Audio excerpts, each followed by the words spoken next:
Bien, muy buenas noches. Vamos a iniciar esta nochecita con esta breve presentación de el iter criminis para el derecho penal. Vamos a esperar que abra la presentación. Ahí está. Muy bien, muy buenas noches. Hoy vamos a hablar sobre iter criminis. Bien, ¿qué es el iter criminis? Bueno, se le puede considerar de dos maneras. La más común es que es la vida del delito. Hay quienes también le llegan a señalar como el camino del delito, puesto que tiene la explicación de cómo trasciende y cómo evoluciona un delito desde la fase 1, que sería la fase interna, hasta la fase 2, que sería la fase externa. Sin embargo, por esa razón le llaman camino del delito. El más común sería la vida del delito. Bien, ¿en qué consiste? Bien, incluso aquí lo menciono, conocido como el camino del delito o la vida del delito. De cualquier manera, lo que nos explica el iter criminis es la trascendencia y evolución que tiene una conducta delictiva desde que es maquilada en la mente del autor. Básicamente se refiere al desarrollo y evolución de esta conducta delictiva. Ojo, no me estoy refiriendo al desarrollo o la evolución de la persona, no para nada. Desde aquella pregunta que se hacía, bueno, en filosofía del derecho, sobre si un criminal, un delincuente, nace o se hace. No se refiere a nada de eso. Cuando hablamos de iter criminis nos referimos no al desarrollo ni a la evolución de un delincuente, a su creación, para nada. Nos referimos solo a la conducta, solo a la materialización de una idea, la evolución o de un pensamiento y de la evolución por el que atraviesa desde que éste es maquilado por la mente humana hasta que es ejecutado. A esa evolución nos referimos. Bien. Hay que considerar que el delito es una conducta ya ejecutada o llevada a cabo. Sin embargo, una forma de decirlo es la vida del delito porque éste, si bien en algún momento dado nace con una idea, nace con un pensamiento, no siempre se llega a su ejecución. Por lo tanto, no pudiéramos llamarle como tal un delito, puesto que no es ejecutado, no es llevado a cabo. Vamos a ver en un momento la diferencia entre materialización y ejecución, puesto que parece que estaríamos hablando de la misma circunstancia, pero no. Entonces, ¿qué pasa con los delitos culposos? Bueno, estos no fueron premeditados, al menos no con una intención, porque son delitos. En este último caso, porque nosotros debemos prever las circunstancias adversas que pudieran llegar a provocar una situación que conlleve una responsabilidad, ya sea civil y en este caso penal. Si esa persona al ingerir alcohol y aún así decide manejar, algo que sería muy irresponsable, claro, aún así sigue manejar y lo llega a detener la patrulla, estaríamos hablando de una cuestión administrativa.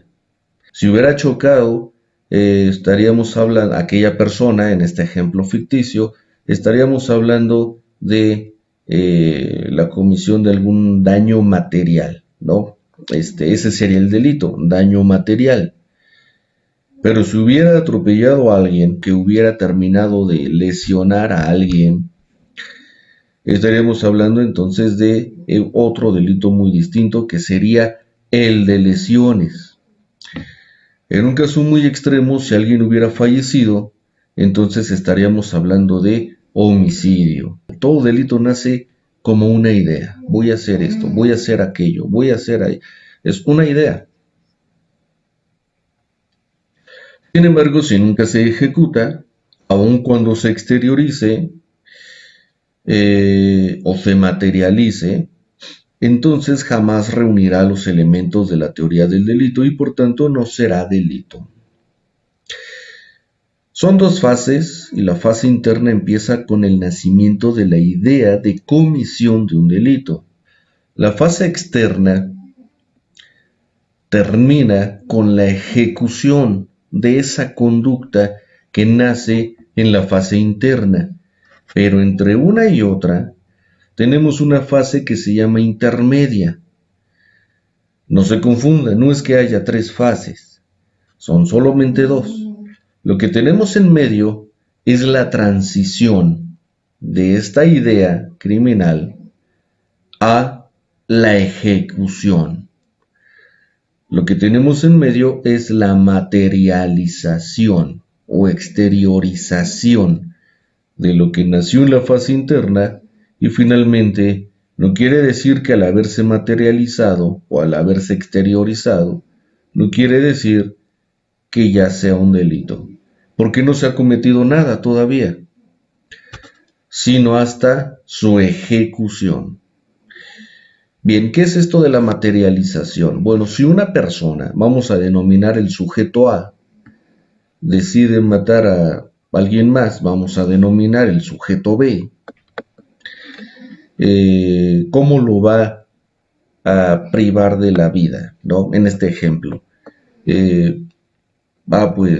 Con un arma, perfecto, ¿no? Entonces todo esto está en la fase interna del iter criminis.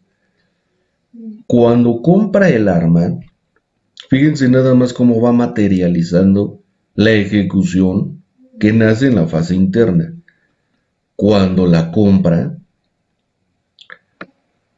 o cuando va preparando los elementos, va exteriorizando esa idea criminal, va materializando esa idea, pero aún ahí no hay un delito, a menos de que claro que haya comprado un arma en el mercado negro y entonces habrá una responsabilidad, pero ya no por homicidio, sino por esta adquisición ilegal.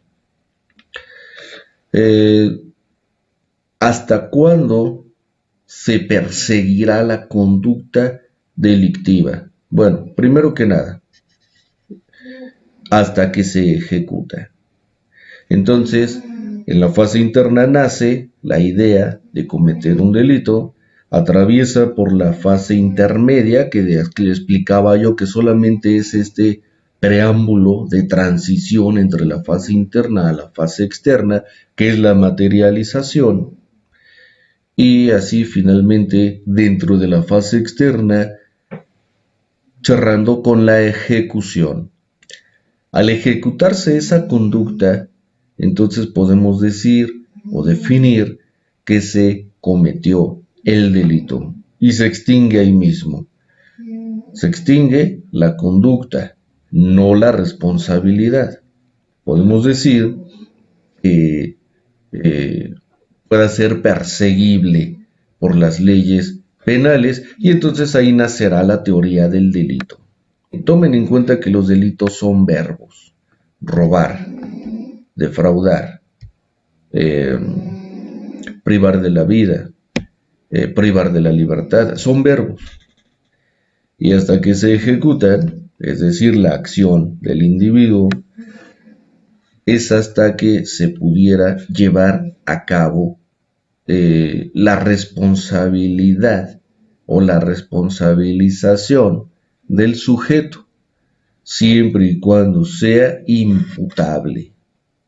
Eso quiere decir mayor de edad, en el caso de México, mayor de 18 años. 18 años un día ya es mayor de edad. El imputable es mayor de 18 años y en pleno uso de sus facultades mentales. Una persona me comenta una ocasión que para empezar vivimos tiempos difíciles donde hay que estar al pendiente de todo, eso sí es cierto.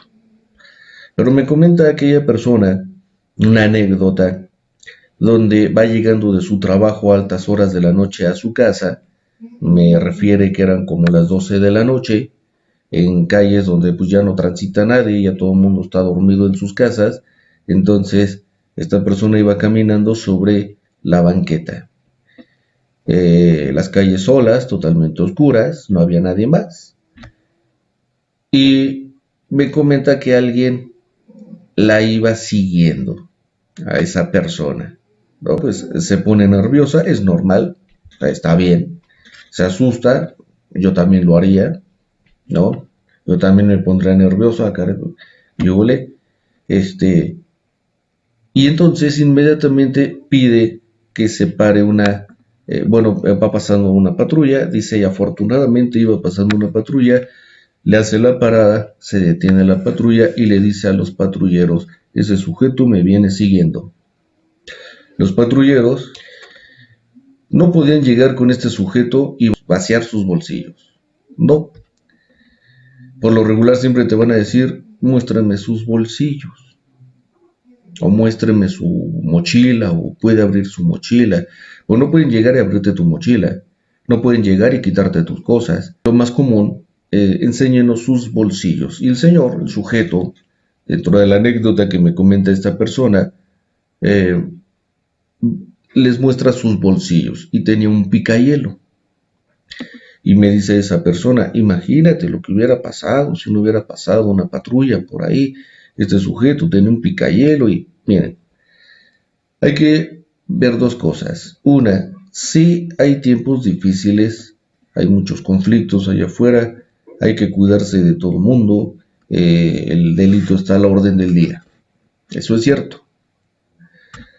Pero no podemos ver un delincuente en cada persona que se nos atraviese en las calles. Para eso hay leyes, para eso hay protocolos de investigación, para eso hay medidas, para eso hay derechos, en fin, y la lista sigue y sigue y sigue y sigue. Primero que nada, un picayelo, ¿para qué sirve? Para picar hielo, nada más, esa es su función. Oye, pero es que un picayelo me pudo haber hecho daño, etcétera, etcétera. Miren, una pluma sirve para escribir y puedes hacer daño con una pluma. Entonces, no es un objeto diseñado para agredir. Aclaro, se puede agredir con un picayelo, con un lápiz, con una pluma, con tijeras, en fin. No están diseñados para agredir, pero se puede agredir. No podemos adelantarnos a los hechos. El delito nace hasta que se ejecuta la acción, la conducta, pues, que además debe ser antijurídica, culpable, punible, por un imputable. En otras palabras, solamente el puro hecho de tener un picayelo, pues no refleja nada. Claro, no es una conducta normal, pues, a las 12 de la noche, ¿quién va a traer un picayelo en su bolsa? No es una conducta normal, no, pero no está agrediendo, no está haciendo nada.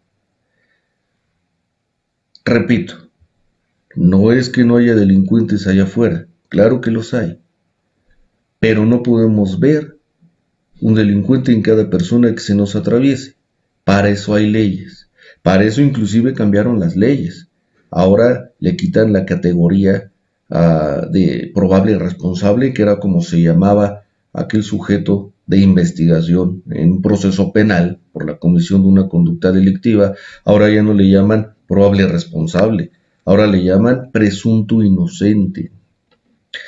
Y por supuesto que hay todo un proceso penal, ¿no? Toda una cadena, en ocasiones, cadena de custodia y protocolos. Quiere decir que ahí no había nacido ninguna conducta. No había nacido, ni la había ofendido, no hay ofensas del sujeto B al sujeto A. Bien, espero que les haya gustado este video referente al Itercrímenes. Muy bien, chao.